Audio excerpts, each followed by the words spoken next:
নমস্কার বন্ধুরা, দুর্গাস ব্লগে আপনাদের অনেক অনেক স্বাগত। আমার আজকের রেসিপি বাটার পনির। এই বাটার পনির তৈরি করার জন্য আমি নিয়ে নিয়েছি 250 গ্রাম ক্রিম পনির।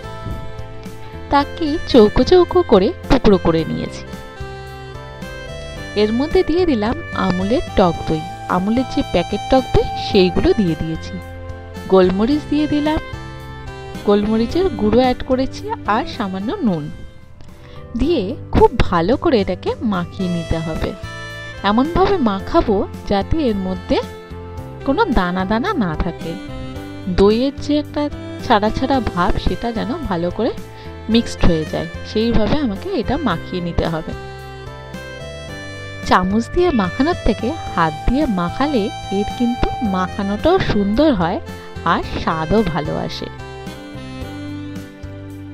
এটা মাখিয়ে দেখুন মাখানোটা ঠিক এই রকম হবে। তো সেই অবস্থায় আমি একটা ঢাকনা দিয়ে রেখে দেবো। 5 মিনিট রেস্ট টাইম দিলেই হবে। মিক্সি জারের মধ্যে নিয়ে নিয়েছি পেঁয়াজ কুচি, সে আপনি যেমনভাবে টুকরো করতে পারেন। কাঁচা লঙ্কা 2টো নিয়েছি, খুব বেশি একটা ঝাল দেব না। ঝাল যদি আপনাদের খেতে ইচ্ছা করে তাহলে গোলমরিচের গুঁড়ো অ্যাড করবেন এর মধ্যে। আর দিয়ে দিয়েছি কাজু কিশমিশ। এর একটা সুন্দর মিহি পেস্ট আমরা করে নেব।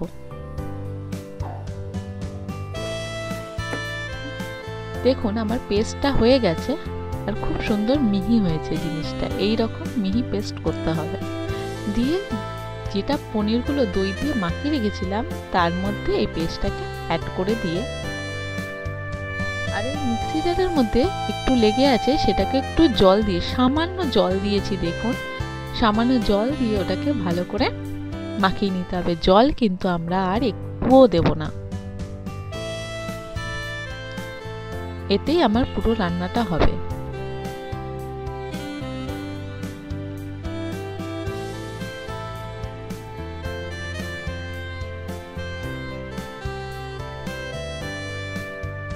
এবার ঢাকনা দিয়ে রেখে দিলাম। বন্ধুরা, আমার রান্না যদি আপনাদের ভালো লেগে থাকে অবশ্যই লাইক কমেন্ট শেয়ার করে দেবেন। আমি কড়াইয়ের মধ্যে সাদা তেল দিয়ে দিয়েছি, ওর মধ্যে বাটার অ্যাড করেছি। আপনারা চাইলে এই রান্নাটা পুরোটাই বাটারে করতে পারেন। ওর মধ্যে দারচিনি আর এলাচ ফোড়ন দিয়ে দিলাম। গ্যাসের ফ্লেমটা কিন্তু একদম লো রাখবেন, নালে কিন্তু বাটারটা পুড়ে যেতে পারে।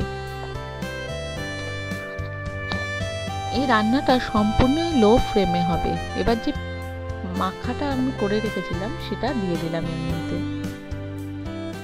একদম লো ফ্লেমে একটু নাড়াচাড়া করে ওর মধ্যে ঢাকনা দিয়ে চাপা দিয়ে দিতে হবে।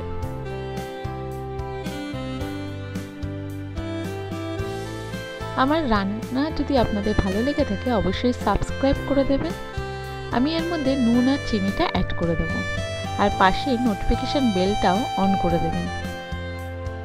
এরকম নতুন নতুন ভিডিও ছাড়লে যেন সবার প্রথম আপনার কাছেই পৌঁছায়। চিনিটা একটু বেশি দিতে হবে, 2 চামচের মতো এখানে চিনি অ্যাড করেছি। টক দই আছে ওর জন্য চিনিটা এর ব্যালেন্স করবে, আর খেতেও একটু মিষ্টি মিষ্টি টাইপের হবে। রুটি, রুমালি রুটি এর সাথে ভীষণ ভালো লাগে, পরোটার সাথেও খেতে ভীষণ ভালো লাগে। আমি লাস্টে একটু বাটার অ্যাড করে দিয়েছি, দিয়ে ঢাকনা দিয়ে চাপা দিয়ে দিয়েছি।